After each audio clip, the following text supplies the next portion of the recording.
hopefully our equipment works correctly this time. So, cheers. It's funny. I was making a deliberate effort to keep our beverages hidden. But the branding's spot on with the yellow and the orange. It looks real nice. Might as well put it out there. Sure. Welcome to the Conspiracy Dad podcast. My name is Dante, joined by my co-host and good friend Dave. Yeah. How you doing, Dave? Really glad to be here. Yeah? Yeah. I hope that came off as sincere. It was sincere. I meant that, I believe you. More so with you said it with your eyes. Oh. I mean, your voice was so, but you really delivered. I have tried to communicate to instructors recently, like really try and give them a look like I'm listening.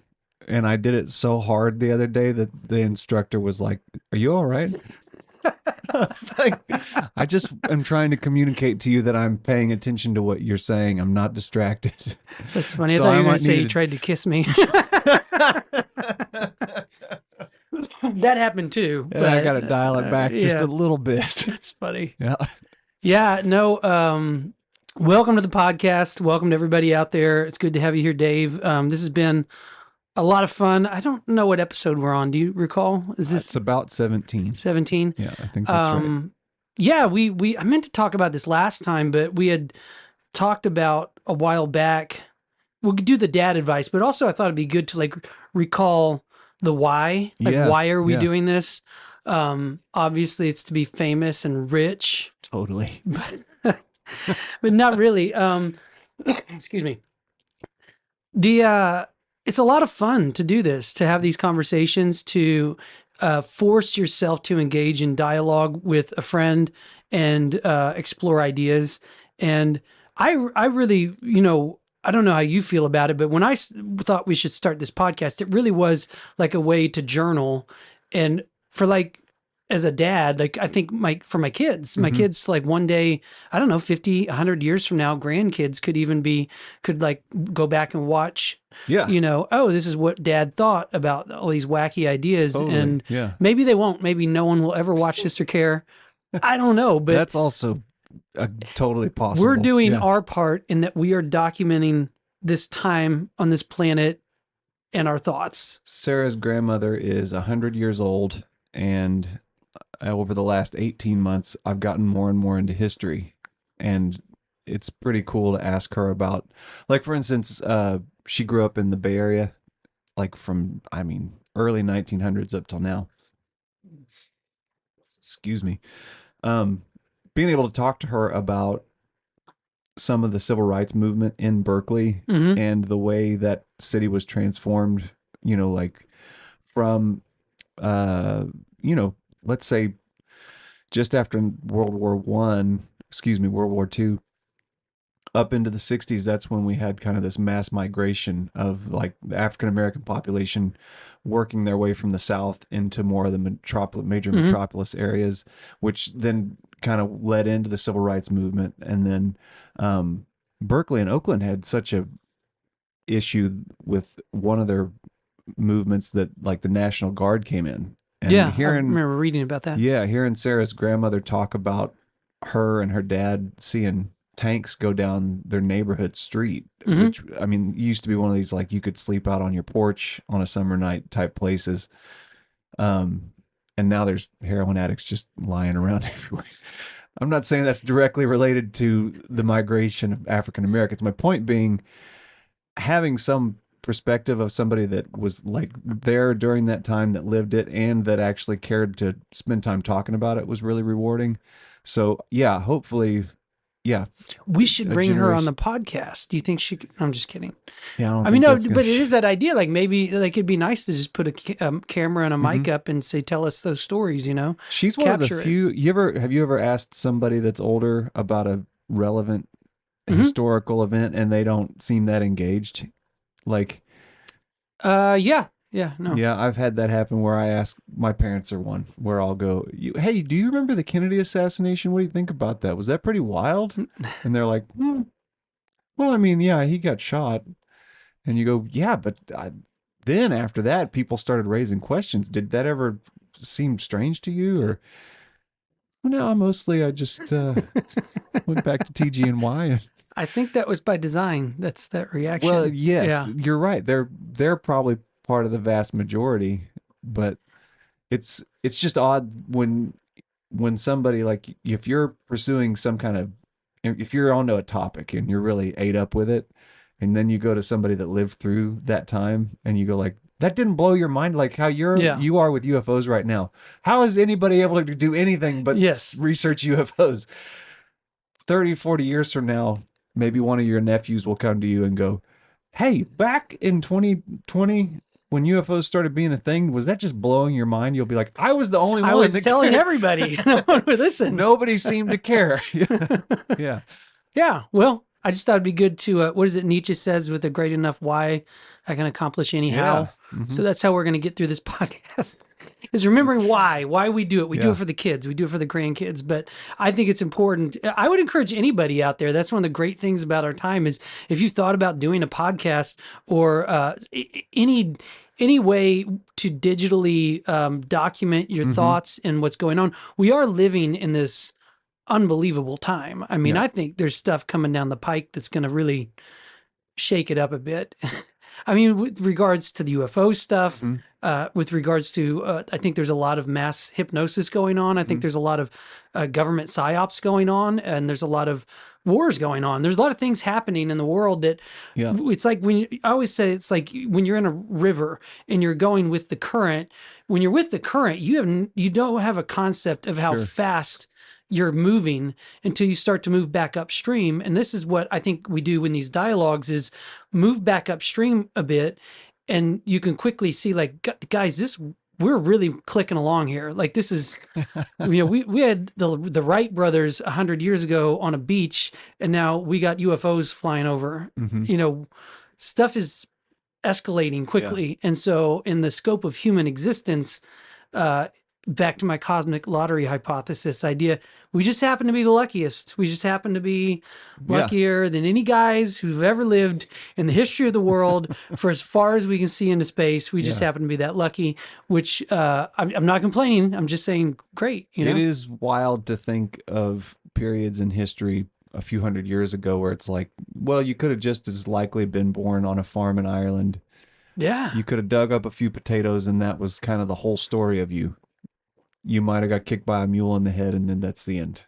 And that's it. You didn't even know that there was you didn't even know there were other civilizations. You maybe never learned to read. Interdimensional creatures Yeah, popping in and none of out of that our crosses your mind. existence. Yeah, you know about mules, you know about potatoes, and you know But they about say do digging around say rocks. ignorance is bliss. I bet it was a pretty I think simple. there's some truth to that Yeah. too. Yeah. Well, anyway, tonight I'm wearing my vacay shirt It's pretty because Don Johnson. yeah, Yeah. we're technically on vacation right Oh, now. We got back to this morning from Bentonville, Arkansas, yeah. I know home of Bentonville. Yeah. Sam Walton and the the Walton tycoon. I don't know what you want to The call him. Walt. I'm kind of torn. Like it's a beautiful city. Lots of family friendly stuff, but it's like everybody worships this Sam Walton. I'm not a fan of worshiping any people, any guy. There's very few people that I'm oh, like elder worship is just not a good Yeah. idea in my opinion. And I was a little bit like they played it a little too hard. Like Did you go to like a museum? yeah, we Okay. went to the Walmart museum and they had a literal like hologram, interactive hologram of him where people can ask him questions and it plays back like he's standing right in front of you. Um, I don't know. Was Walmart a net good or a net bad for America? That's the question because I'm looking at it going, yeah, I like that things are cheap. I liked it a lot, but then, yeah, you gutted the middle class though. And you like pretty much ran every, shop. I'm Yeah. torn because I Right. also believe in competition. I don't think, well, Mhm. I think he just did things better than everyone else and took over the Right. entire country or world. But You're right. It's that same idea of like Amazon, kind of the equivalent of like, yeah, you well, know, that's the well, new. they're an evil corporation, but it doesn't stop me from I'm being a not prime saying they're an member. evil. I don't like to go down that road. Yeah. Like Peterson talks about that. Don't demonize your ideals and like Hmm. I'm really not a fan of looking at wealthy or successful people and they're just screw Oh, the rich sure. kind of Yeah. thing. Yeah. But some of the things that Sam Walton would say, I think one of his catchphrases was sell 'em cheap and stack 'em high or something like that. Mm-hmm. It's this completely materialistic kind of like are we better off with all the cheap crap? Has that made our lives better? Has that made us better human beings, or has it made Yeah. us worse human beings? Mm-hmm. Has it all been made on the backs of, cheap labor all around the world that probably didn't get compensated very well for their, time? Mm-hmm. I just think all those things should be considered when you're looking at like, was this, guy a great person, or was he maybe not a great person, or somewhere in the middle? I don't know. What are your thoughts on the exploitation of cheap labor and There's cheap goods? exploitation, but then am I, maybe I'm way off. This is, I think, to your point, the benefit of these podcasts is the exercise of going through this, because I didn't give this a Mhm. lot of thought until just now. But when you said, well, the exploitation of, labor from foreign countries, I thought, well, what else are they doing? I mean, there's That's some always the argument argument, is that is if you take away all those you're Chinese indentured servitude positions, then they got nothing. right. So then you I think, well, mean, maybe it's not a fair price for their labor, but it's a price. It's not nothing. So, yeah, and if you even said like, well, what if he so you're getting a deal, like you're getting goods at a ridiculously low price, mhm, and it has to be because of the massive amount of cheap labor. mhm, And you, even if you said, I'm Sam Walton, you know what? I'm going to pay them 4 times the price of this because I want to they deserve more than that. mhm. Is that money going to go to the workers? No, it's going to go to the Communist Party. Yeah, And you know right. what I mean? Yeah, Like there might be no win-win yeah. for the American interaction in that Mhm. situation because, yeah, you pull out and they got no customers. Mm, Even when you interact with them, the core problem would probably still be the communist state, and hmm. they're not able to run a ethical company in general. The Right. Chinese Yeah. or any other manufacturers, I don't know. Um, but this country was full of hardware stores and grocery stores and like lots of hardworking middle class people that those jobs are gone, Hmm. and I think it's pushed us all into a position where we all are just hustling our entire lives just to pay the bills. Yeah. What resonates with me the most is this thought of like, how much do we need a lot of the cheap crap that's in Walmart? Hmm. We There's don't need that. it. There's that.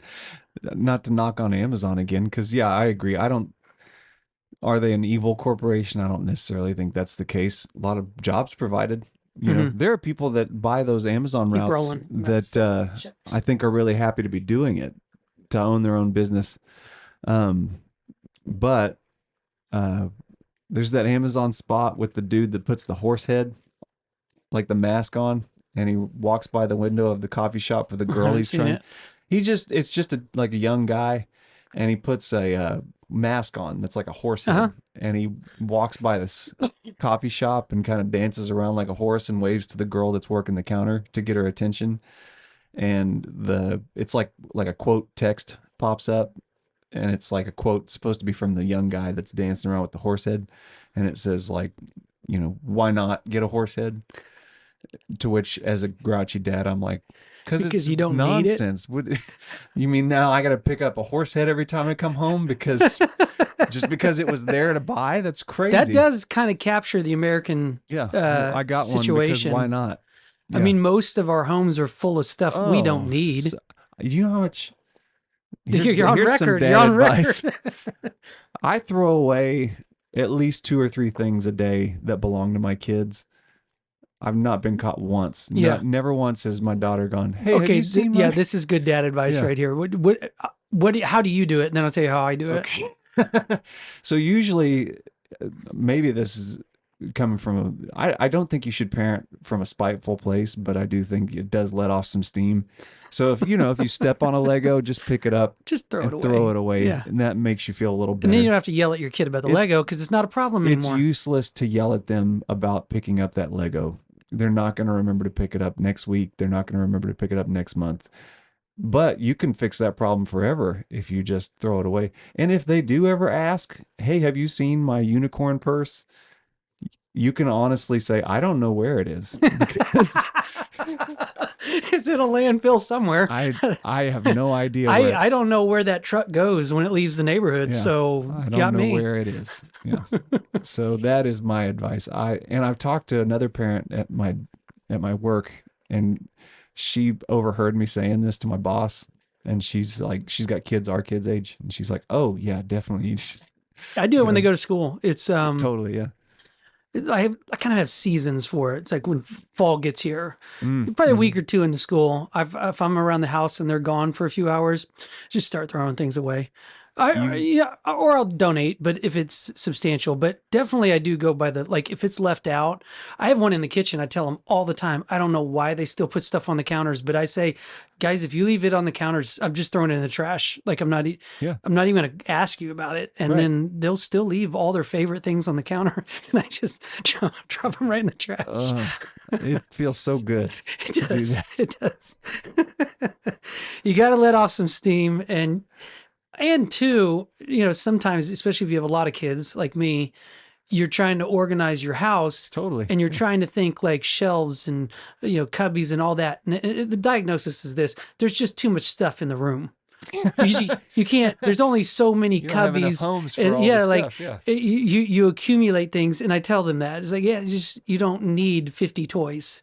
You need two, maybe three if Yeah. they're really good. Hmm. But 47, 46 of them, they just got to And go. that is thanks to Walmart, because sometimes you get a grandparent who just likes to shower the grandkid with gifts. Hmm.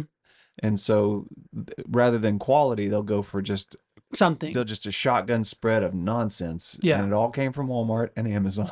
The Asians got that figured out on my wife's side. They just give you money. Okay. It That's makes so useful. much. Yeah, they give Yeah. you a red envelope with cash in it.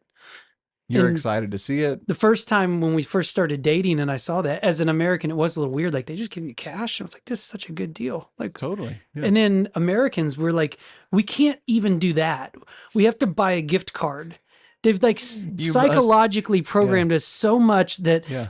it would make so much sense for me to go, here's $50, happy birthday. Yeah. And instead you feel compelled to go, I got to get him a You Bass Pro must. gift card. Exactly. And then I read a study. It's like 40% of all gift cards Totally. get lost or never used. Yeah. It's such a scam. I actually met like a buddy of mine was working for the guy who invented whatever payment process the gift cards Oh. originally did.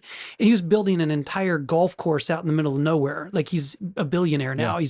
But he figured that out, or whatever the first one was. Mhm. And it was such an easy sell because he went around to all these corporations, he just showed them a graph like, yeah, 40% of this is just cash in your pocket. Yeah. You're never even going to cash it in. Yeah, you'll never Yeah. lose. Yeah, your inventory is going to stay in your store, and other people will buy it. I'd like to Yeah. see a study on that. I wonder how much ad revenue, like Amazon, Walmart, like these big You companies, mean for gift is cards? just gift cards, Yeah. and how much they make off of people just losing them or forgetting they have My them. wife has a hard time making decisions, and so yeah, she has a stack of them. Or how many do you get where it's like you got $100 gift card and you go somewhere and then it's like there's a $150 thing that you wouldn't normally have bought, but then you're like, Oh, well, for sure. or even Yeah. a 200-300 that Yeah. you go, I wouldn't have normally paid that, but Yeah. since it's $100 off, Mhm. it's a win.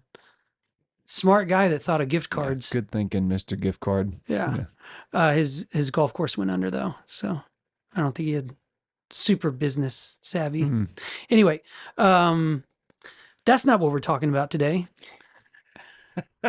My advice was kind of wrapped into that. I got to do the advice, so I'll forget by the next one. Okay, so my dad's advice was more about the dating. When I first started dating my wife, we went somewhere and I learned really quick that she doesn't like beans. And so I took that to mean, oh, cool, like I'll get all the beans, you know? And then what happened was you get married and you're shopping together. And then I went 10 years without ever eating beans Yeah. because we just wouldn't buy beans Right. because I'd always think, well, she's not going to eat them and I'm the only Yeah. one. So it's the opposite. If you're thinking I'm going to marry this person and I'll get all of the whatever, no, you just won't ever get that again Yeah. until you get like, I think I was 10 years into the marriage when I finally realized, screw it, I'm getting beans. Mhm. And if I'm the only one that eats them, more beans for me. Or be So More beans for me. That's another good t-shirt idea. Yeah. More beans for me. So that's my dad That's advice in a good. nutshell. Mine is, I'll vet it against you. Mine has to do with being a picky eater. I just to in my opinion, I was born not a picky eater. Um, but I was thinking about, you can train that out of your kids. And I know that to be true, at least with my own kids, because there was a window of time where my wife was working during the day and I was at home with the kids. And they went from being picky eaters to not being picky eaters Because because whatever dad gives you for lunch, that's I what you're told having for them, and lunch. I was not an ogre about it. I said, what would you like for breakfast? They'd say oatmeal. And I would say, okay, this will be the next thing that you eat. So don't come back to me and say, actually, I want eggs, because I want an empty bowl to show up here Yeah. before I put eggs in it. Um, and I would even tell them, if I give you oatmeal and you decide you don't want it and you let it sit and get cold and cruddy, like, bring it back to me. I'll heat it up. I'll put more sugar on it, but you will eat the oatmeal next. That is what you're having. And they complied. And as long as you're Did you have consistent to with, beat them very much? I never did. I just Thinking put, about our conspiracy for the right, day, I was exactly. wondering. I didn't have to beat them. I just, like a lot of these parenting books, if you just are consistent, they will follow suit eventually. Um, And so again, I think what got me thinking about that, a lot of our dad advice has to do with raising boys into young men.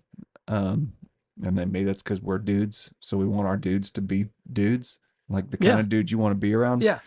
And I don't know, have you ever been in a conversation where you'd be like, you'd really like my buddy Teddy. He's awesome. He doesn't like mayonnaise. Like, as soon as I start telling you he's a picky eater, you start going, well, I'm not going to call him for help with anything. And you imagine his handshake, you go, probably not real firm. Yeah. Yeah. And like, have you ever been in a group of people and there's like a new guy that shows up? Hey, man, we're all going to get pizza. And the guy's like, nothing spicy. Or I'm a vegetarian. Yeah. And That's you're the. exactly. How do you know there's a vegetarian at your party? He'll tell you in the first 5 minutes Yeah. that he's a All vegetarian. like, Do you know I, that? I mean, I do believe that a lot of that stuff is a life is an identity crisis. It has nothing to do with diet. yeah, And I'm not I saying think so. everybody. No, not I'm saying a everybody. lot of people, even vegetarians I've listened to, Hmm. they'll tell you, like in hindsight, they're like, I was brainwashed into thinking I was a part of something bigger than myself, and they'll change their entire diet. And in Yeah. some cases, wreck their health, Hmm. and they really regret it, and they realize it's all psychological. It had nothing to do with like the Yeah. food. Not My everybody. I know encouragement, there's some yeah, people that there have my health. wife has a legitimate Yeah. medical condition, and so she does have a food allergy, and she hates going to a restaurant and having to tell the server, like, I'm sorry, Yeah. it's an allergy, not It's just like a a peanut preference. allergy. I mean, you could It's die. that sort of a Yeah. thing, yeah. Um, but yeah, my dad advice is, do not, if you can do anything to prevent your kids, especially your boys, from being picky eaters, do everything in your power to keep it from happening, for two reasons. One, it just simplifies your day-to-day life. It's ridiculous for you to be making 6 different breakfasts for your kids. You get control of the situation. Two, you do not want your young son, who's 7, 8, 9 right now, to grow into the 18-year-old boy that goes to meet a girl and has dinner with the parents, and then he goes, actually, I don't like olives in I my don't like salad. shrimp. Yeah, Can you exactly. devein this for me? Yeah. If Jane brings home a picky eater boy one day, Oh, I'm not going to it's be. not gonna. Yeah. That's. They can't complain about anything. You know what I No, mean? no. You want to date my daughter? You Yeah. better pucker up and kiss my ass about everything for at least like 6 months. I Great mean, burgers again, Mr. Schmitz. yeah, Yeah. burnt. Yeah. You know, Really like them. Well done. Like you do them. These are great. I thought about that. That would be a thing that maybe I'll do it here in the near future. But to develop a dad app Okay. for like dating, it's like, so it's the dad app, and then so a guy wants to date my daughter, and when he walks in the door, I just hand him the iPad and say, take this quiz, and it like covers like Yeah. politics and religion and food and like sport, like all Yeah. of it, and it like creates an immediate profile that they have. like they got to answer. And it's like, you're not going on a date if you don't fill out that questionnaire. Yeah. And then I get and you could even do it like trick questions, or something. So you can tell if they're BSing Oh, you. yeah, But sure. just even if you didn't get a profile that you loved, it would still just to really put them on edge. That'd be hilarious. Well, yeah, what came to mind is it important to you that he lines up with all the same things as you, I or just is it thought of an idea for the app. okay? You could set it before you give it to them to always fail. And like they get to the end and you've already decided as you're watching them fill it out, nope. and then it's just big and you go, there's the door, buddy. Sorry. You look at your daughter. Better and luck you next time. Shrug your shoulders and just go, it's not me. I blame the app. Yeah. I didn't. He's a pedophile. I don't know what to Siri's tell the you. one that decided he's not the guy for you. I don't know what to say. Oh. I like the idea of tanking the quiz before he's done with it. Or maybe just make it so that it always fails no matter what. Yeah. And then they have to really, really beg. See how he handles. Maybe that's Yeah. maybe that's actually the test. Is how does he handle himself after he fails? Does he stick with it and Yeah. look you in the eye and go, Mr. I lied on Schmitz, number 10. I'm sorry. Yeah. I lied on 12. I'm sorry. Despite the fact that I didn't do so well on this quiz, I'd really appreciate the opportunity to Let's take do your daughter this. out. Let's do this. We got like maybe 4 or 5 years. My daughter. Yeah. We got to get on it. Get an app developer. I'll start putting together a list of questions and it can't be that hard. I'm sure I can find somebody in India to do it for cheap. The dad app. This is because of Sam Walton. That was your plan. I'm sure I can find somebody. Yeah, there's me just sticking it to the middle class. Anyway, so now that's a nice transition to, since we're talking about food, since we're talking about eating, to the conspiracy topic of the day, which is usually almost 9 times out of 10, it's me. Like we're talking about conspiracies and I go, well, what do you think about this? What do you think? And usually it's, you have no idea what we're talking about. And I'm the one that's telling you like some crazy ass story about some conspiracy. And this is one that you suggested, excuse me, soda water. You suggested to me and I had never heard of it. It's the first I'd ever heard of it was when you texted. I got on the board. Yeah. I'm pretty excited. But it's the Yellow Deli cult is the conspiracy we're talking about. My, the owner of my gym, our instructor, Coach Matt, last week, I usually don't show up that early for class, but I happened to that day. And here's why you do that, folks, is if you're not early, you're late. That's one thing I've been, I know I was late again today. We established that's not really your fault. But I have been saying that to myself more and more lately. If you're not early, you're late. I bet Sam Walton was like that. Oh, for sure. The guy never showed up late. You know the guy that owns Quick Trip, he's not a late guy. He is on time by being 15 minutes ahead of time kind of guy. For those of you not from Tulsa, Quick Trip is bar none the best. Yeah, they've dominated the gas station market around here. It's the only come and go. Quick Trip trying to move in, but if you tell somebody I work at a 7-Eleven, they go, it's not going so well. But if you tell them I got hired at Quick Trip, they're like, good for you. Well, buddy. And that's just such good. I mean, the idea the customer's always right actually is secondary.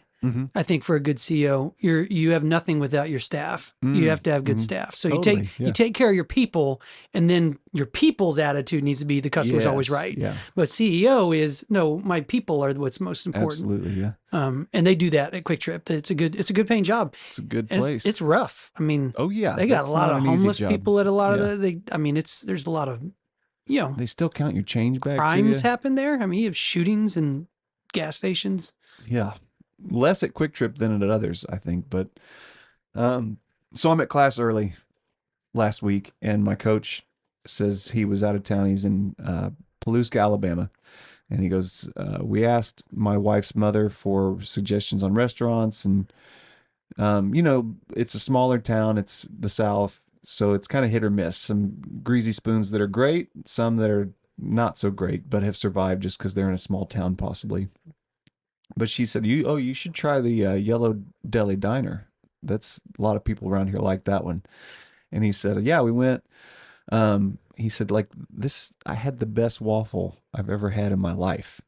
It was delicious.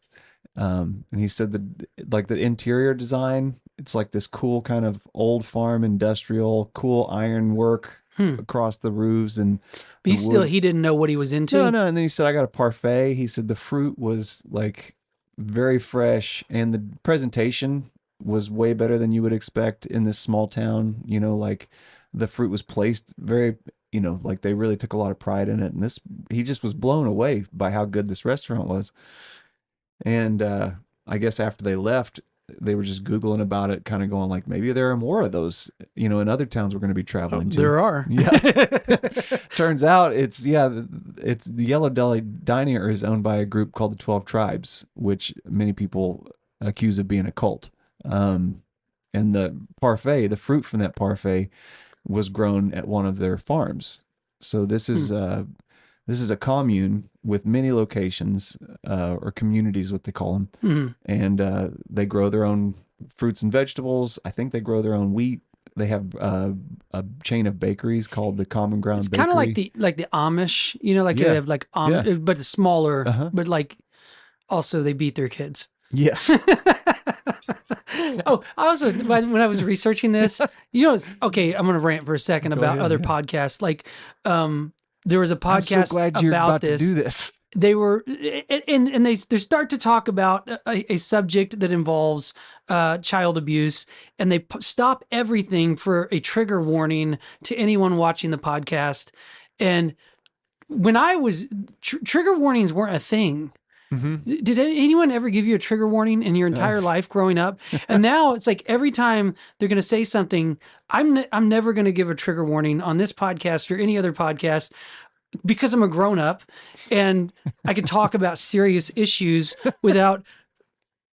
I mean, I just don't understand how, do I have a responsibility to go?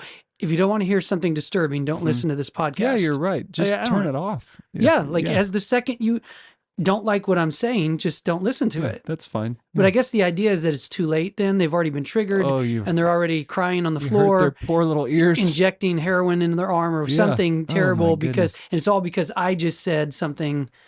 You're right. I don't get that. There are an inordinate amount of bad podcasts about this subject. Hopefully, we won't be considered amongst them, but I did find a really good series on them. Good. Well, That one does give the trigger warning. the one that I listened to wasn't bad. It's just the idea of doing a trigger warning. I guess if you're going to say something, or more like if you were going to show something shocking, that would make sense to Yeah. like warn people. Hmm. I'm not going to call it a trigger warning though. It's just something about No, trigger you're warning. right. I don't like the Be a phrase. grown up and decide for yourself. Yeah. Like, just don't listen to it. So we're going to talk about beating kids. So Yeah, well, uh, that'll come up. Yeah, if you don't want to hear about it, there you go. beating kids and lying and and good, but so like Scientology, a lot of the things that happen in Scientology, it's pretty easy to go, I don't like that. No Hmm. way. You're not going to hand me soup cans to, read my thoughts. Um, but some of the podcasts I listened to on this one, they'd go, well, they were very strict with their kids. They expect them to do what they say the first time and obey immediately. And I was like, well, that sounds pretty good, actually. We could Um, use a little more of that. yeah, exactly. I have like a list of bullet points of like things I would like about being Yeah. part of the 12 tribes.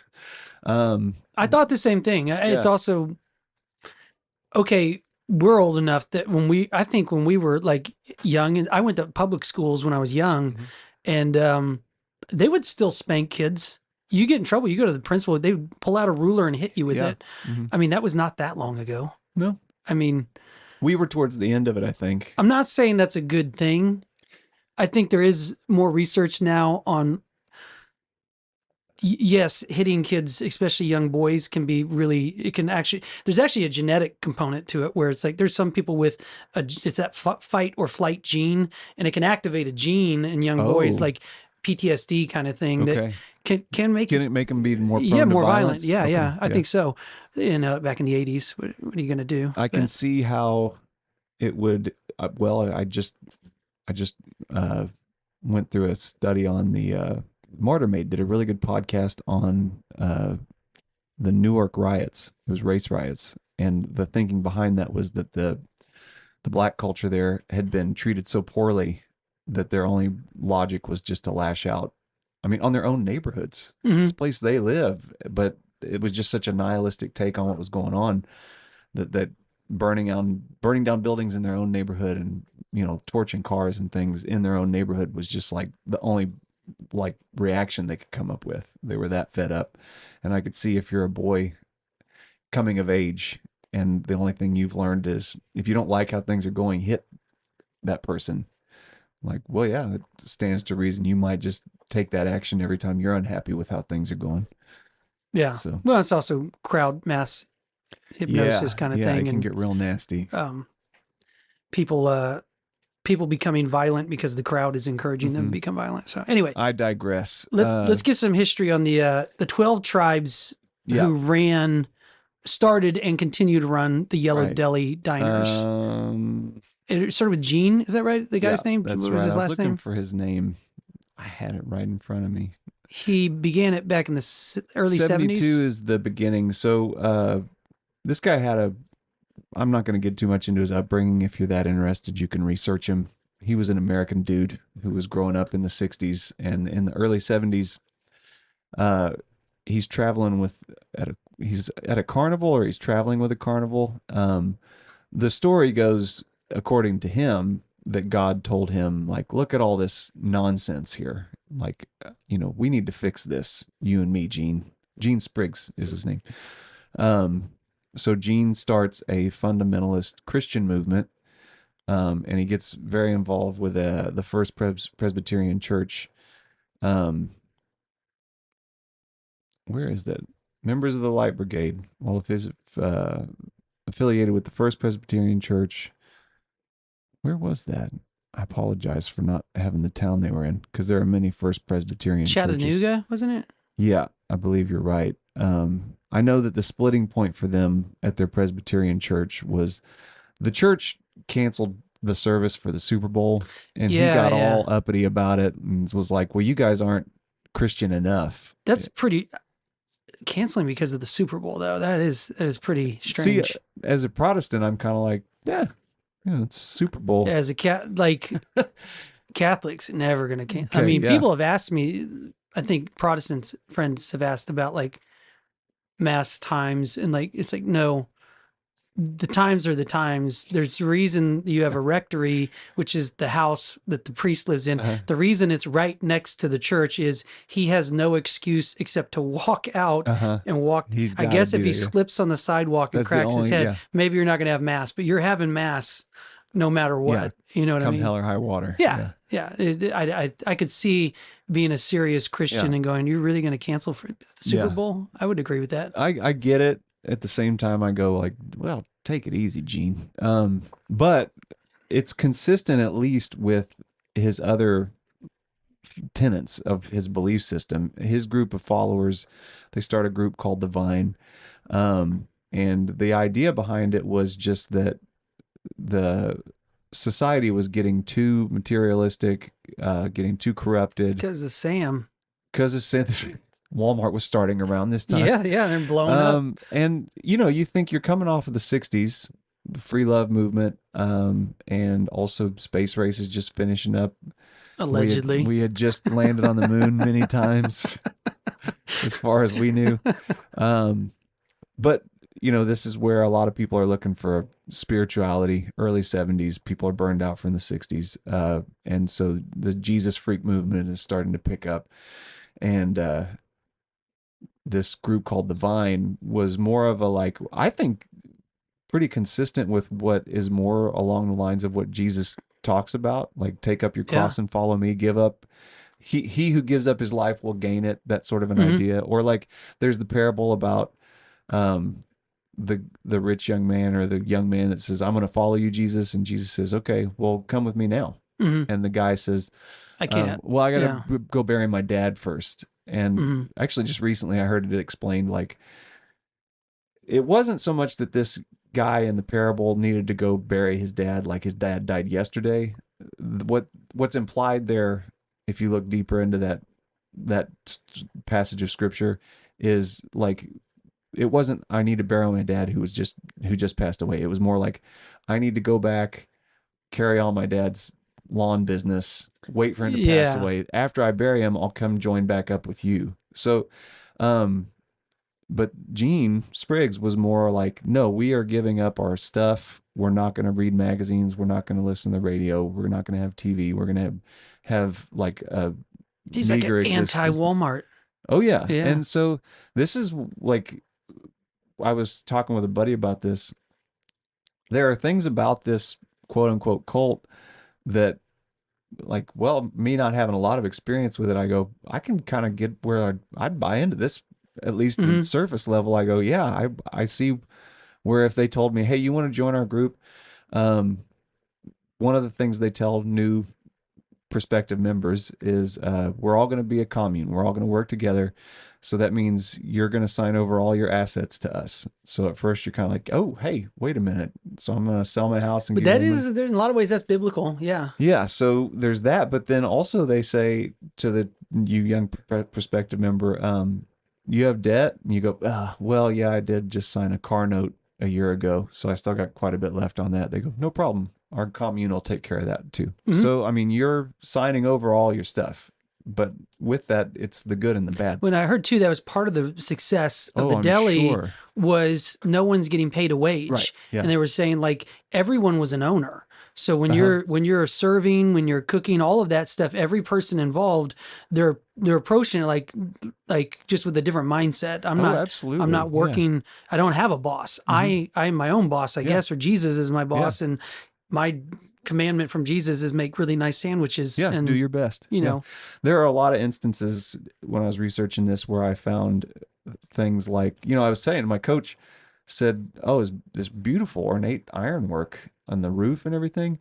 And it's because the 12 tribes own, not only do they own like a multi-million construction business, but also like a restoration and like a refurb business. mm, So they would reclaim copper and iron and things from buildings that had burned down or been demolished.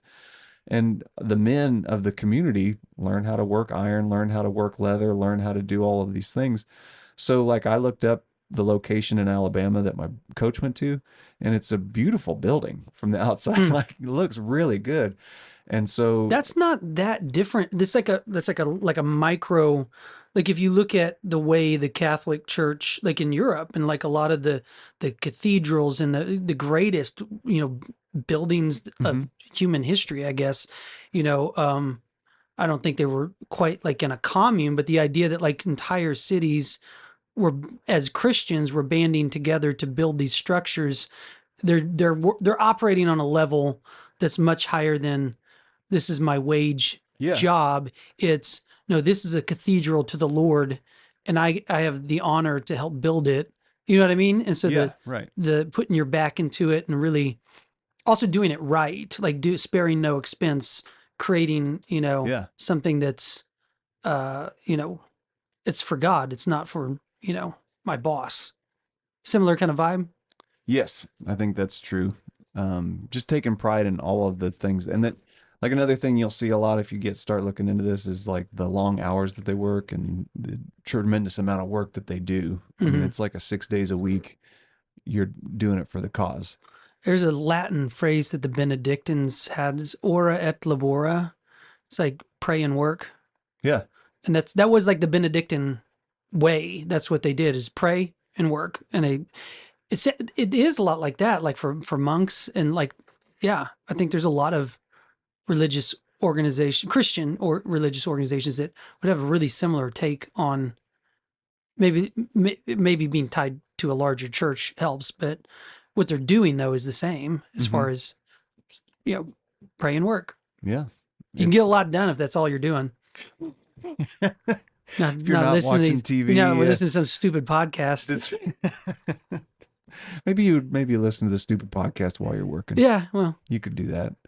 Um, so yeah, I mean, they've got one of the things that that diner does is it's not only it's a revenue stream for the community, um, but it's also an opportunity for them to evangelize. hmm They get that's what I was prospective going to members. ask about Yeah. your coach. Did they try to bring him in? No, and I They, talked to another friend of mine. He's a buddy of mine that he trains at that gym, but he's also my neighbor. And he's from Southern California. So he's been to the location in Vista, California, which is like San Diego area. Hmm. And he's like, oh yeah, it's like widely known that that's a cult there. And he goes, but it's also widely known that the food is excellent. So you just know when you go that that's what that is. And I said, yeah, I said basically what you just asked. Do they do any weird stuff? Give you a tract or anything like that? He goes, no, no. I mean, if you go to one of their what they call a family dinner, that's when they start kind of like trying to reel you in a little bit Hmm. more. But at the diner, it's more of a just public facing.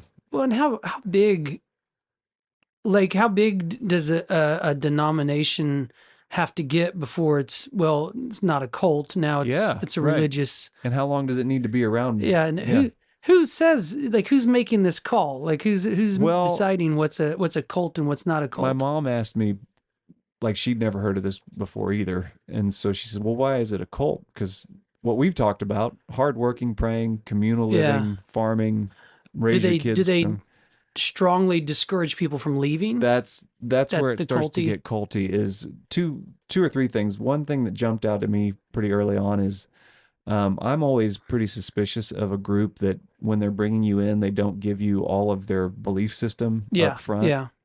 We were kind of talking about that before with like Scientology. Catholicism, Yeah. or Scientology is a great example of like um let me be clear, when I say like Catholicism, I mean they are transparent with, like, if you want to get into what Catholics believe, that's accessible now, whether you've become a member of the church or not. Whereas with Scientology and with the 12 tribes, you don't get the whole deal. You get kind of some tertiary Hmm. level information.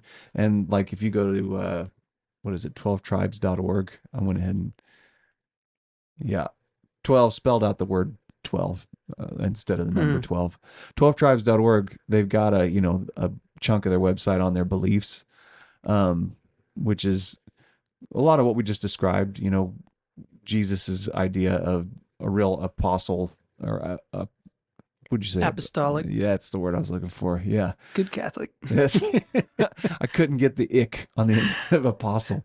Um, they call Jesus Joshua. Um, Yeshua. Yeshua, yeah.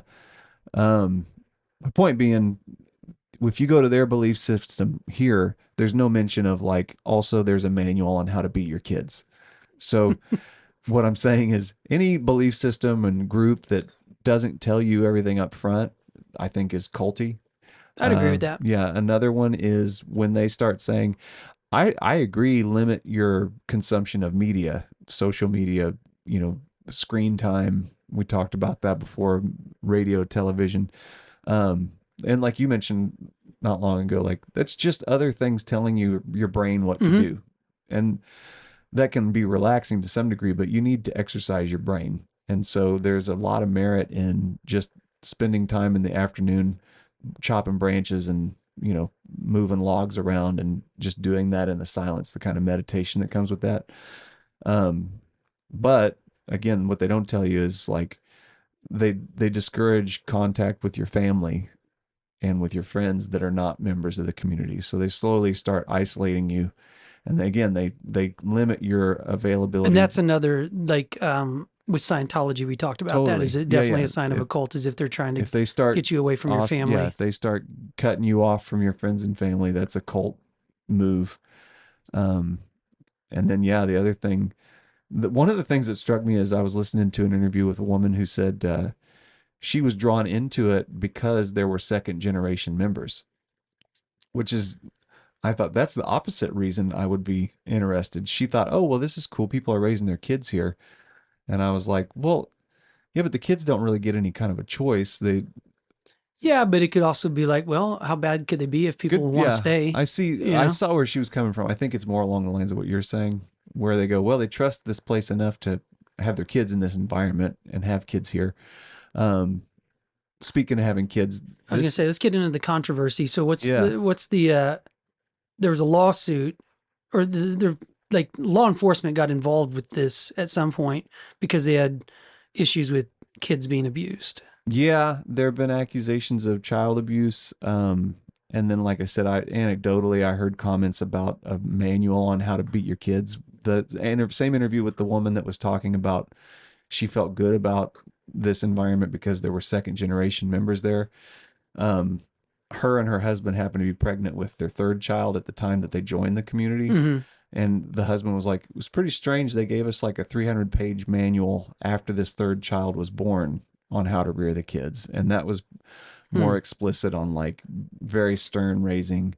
Well, and that was another issue too. Not just so really strict on kids, you know, using beatings and things like that to at a young age, but then also very anti-medical care. Yes, right. They really Yeah, didn't like they really discouraged any kind of medical intervention unless it exactly. was like life threatening, serious. The impression I got was it's less of a mystical thing, like, oh, you need to, have your spirituality correct and that will get you through. This was more of a like, well, as soon as you go into the hospital for a broken arm, you're on the grid.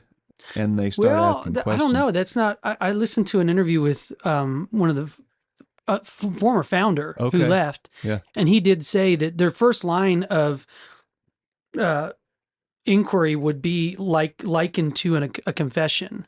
Like you're not feeling well. First thing you need to go talk to an elder.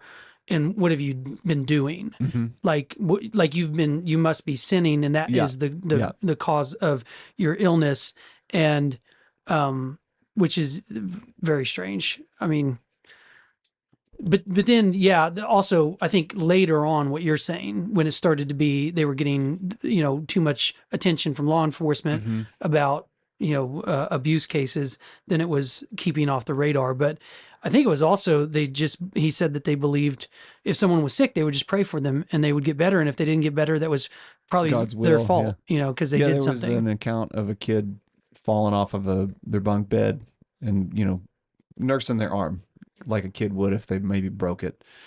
And the dad is going to the elders going, I got to get her to a hospital. This is crazy. I don't know if maybe she hurt her neck, her arm, but she seems to be in a lot of pain. And the elder says to him, like, well, if it's God's will that she broke her arm, I mean, what are you going to do? It's God's will.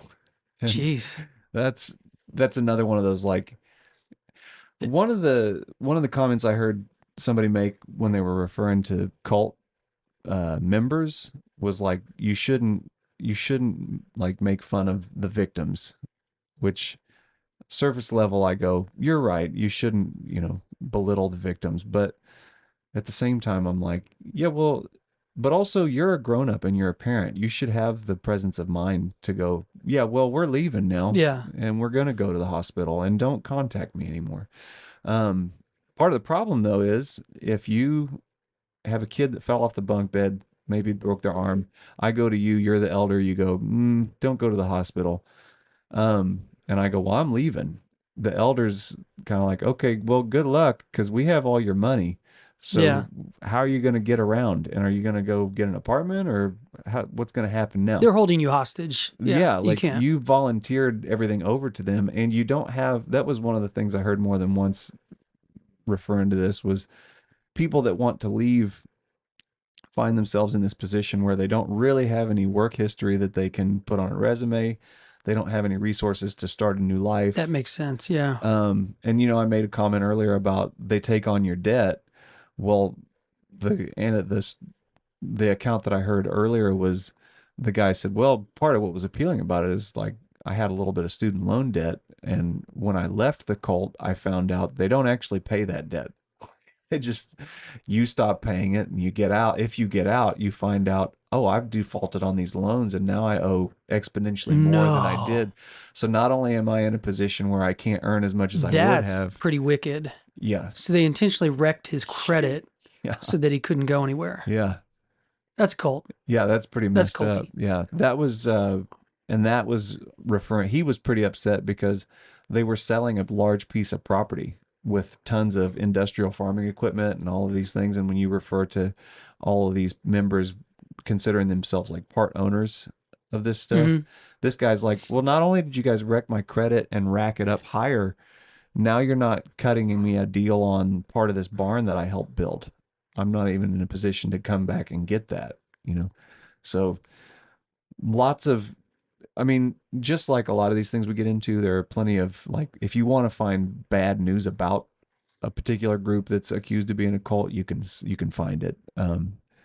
But those are the few things, like I said, cutting you off from your friends and family, not giving you their belief system up front in whole, being transparent, and then also making it hard for you to leave. Those are the things where I go, those are what to me are like some defining characteristics of not just a hippie commune, but an actual cult. You know? Yeah. It reminds me, we'll podcast about this one later, but I think in that time frame, because a lot of the legal stuff was probably in the 90s, is that right? Yeah, When they there's started to get into it. And it made me think immediately of the Branch Davidians in Waco, Texas. yeah, yeah. And I think in the zeitgeist of like that era, there was a Hmm. lot of the government, especially like, agencies, there was this push to like any right wing, like conservative Christians were being demonized Hmm. a lot.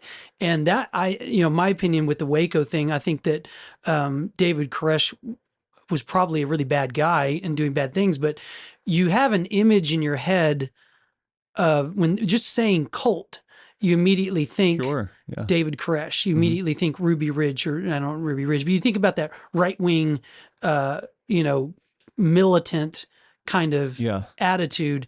But then if you actually go and research, like some of these people, like, yes, maybe there was like a handful of elders at the top of this, 12 tribes that were tyrants who were being really manipulative and bad, but all these other people are probably amazing people Hmm. with, great Christians and good, just trying to live a good Christian life.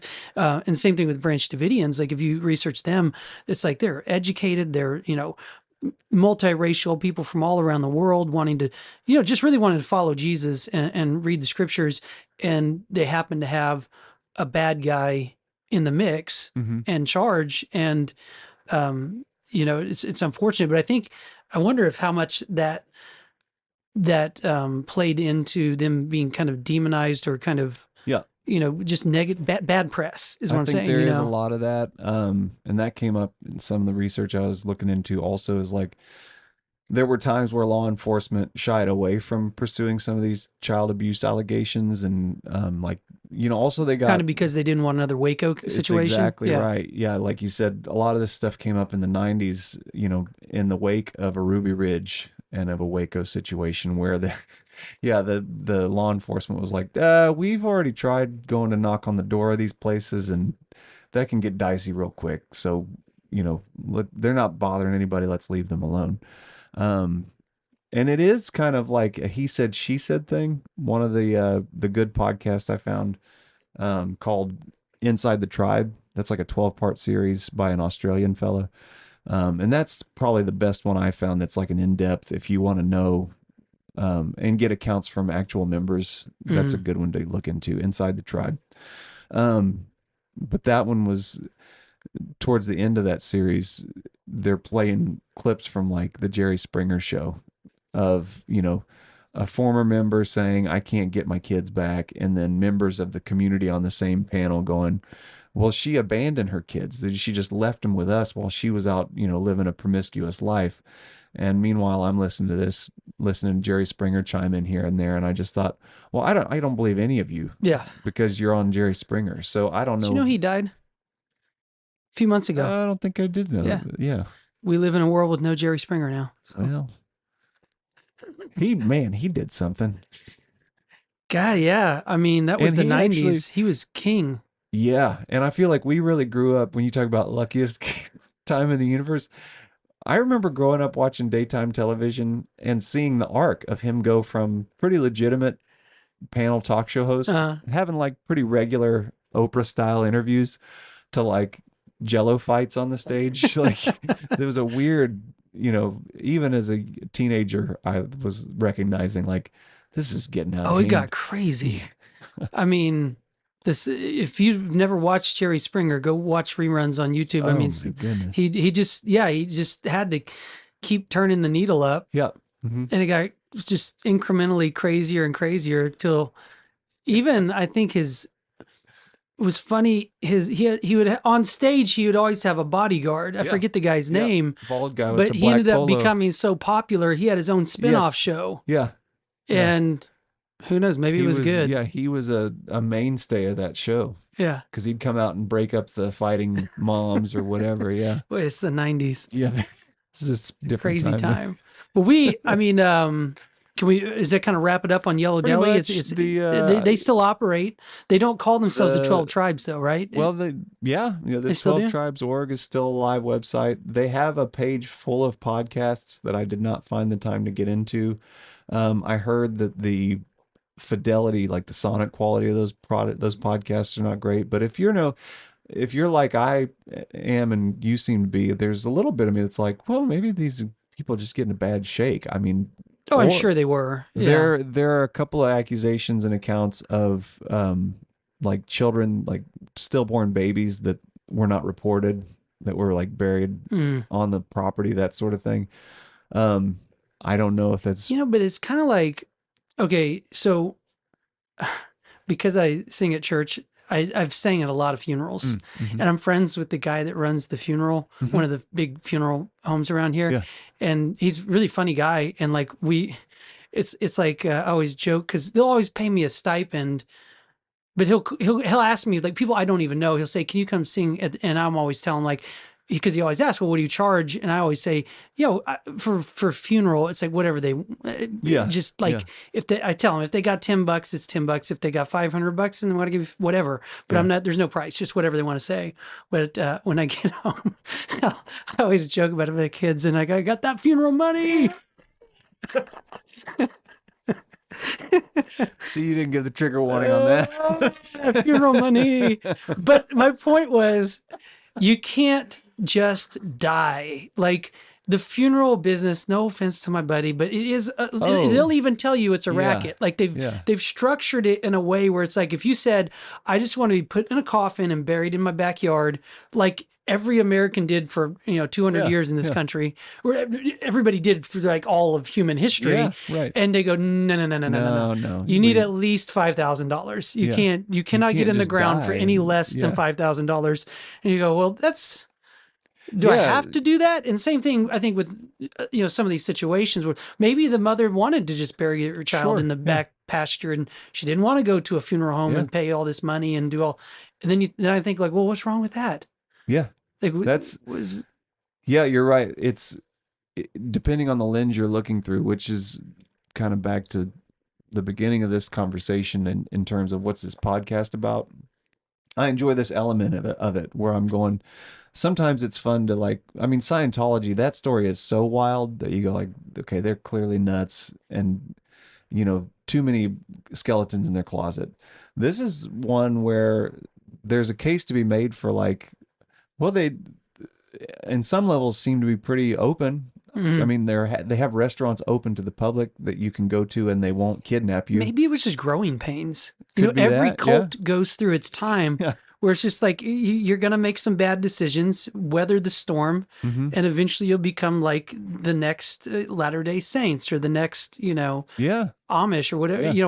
whatever you want to, the next thing, So, I the mean, next heresy is what I'm trying to yeah, say. there are plenty of accounts of bad situations where a dad gets, he has a falling out with the community and he leaves and then cannot access his family. They move the Do you wife think and they the haven't kids. instituted changes since these issues? Like they still operate with these kind of very strict cult-like Um, rules? yeah, I mean, this was at least within the last 10 years is Okay. the story this guy was telling. He couldn't get the community that he went to, like the location, the branch he was Hmm. at, the franchise. Um, he left. He had a falling out with the group, and then he wanted to swing by and see his wife and kids 12 months later, and whoever he was in contact with there said, "Now's not a good time." And then he did a little more prodding to come by and see them. Found out that his wife and kids were no longer at that location. They'd been moved to another one, but that the 12 tribes weren't going to Yeah. tell him where his family was. Now, I Back to only your heard his point, though, at account. some point you're a man who left his wife and kids. Yeah, You know what I right. mean? Yeah. How did that You go, happen? well, back when you said "till death do us part," you didn't really take it that seriously, and now you know what I Yeah, mean? which is It's what not like you just woke up and all of a yeah. sudden this happened to you. Hmm. You could call the police if that was the case. But Yeah, right. I agree. This was a good exercise in like kind of playing devil's advocate in a lot of these scenarios, and that's a great example. You go, well, you just left. If you really thought it was that dangerous, would you you? take them with you. Yeah. Yeah, and Anyway, yeah. So pretty again, there are plenty of web holes you can get into. I think that Inside the Tribe where's was the a good. closest one to Tulsa that we could go eat at? Kansas has not only I think they have a Yellow Deli in near Kansas City. That Pulaski, Alabama's one of the closer ones. There's not one in Arkansas. I just looked near Bentonville. See if you missed it. We stopped on the way Um, back in Siloam Springs. yeah. Remember, we Oh used yeah. to have good times there. Yeah. And long ago, Kathy's Corner. We ate there on the way. Like Uh-huh. it was yellow, and that's why I was like, I think in Oh, my as I was funny. listening, researching this, and it was packed, and it was one of those like like hole in the wall, but like everybody in West Siloam is over there eating lunch, and it Let's was see. good. I've got the map. The 12tribes.org. See, that's one of the things like when you go, are they a cult? Are they not? They're pretty open about that they own these Yellow Deli restaurants, like on the It doesn't 12tribes.org. seem like that. That seems like this. They're saving grace. That's not the point of controversy. It's the beating the kids and Yeah, yeah. separating the That's families that people don't like. They like the food. no, and that's If that, anything, the more that they say that they run the yellow delis, the better off you're they're going to right. be. Yeah, good point. Yeah. That's the feds would definitely have broken them down if they did not If have the such food good was sandwiches.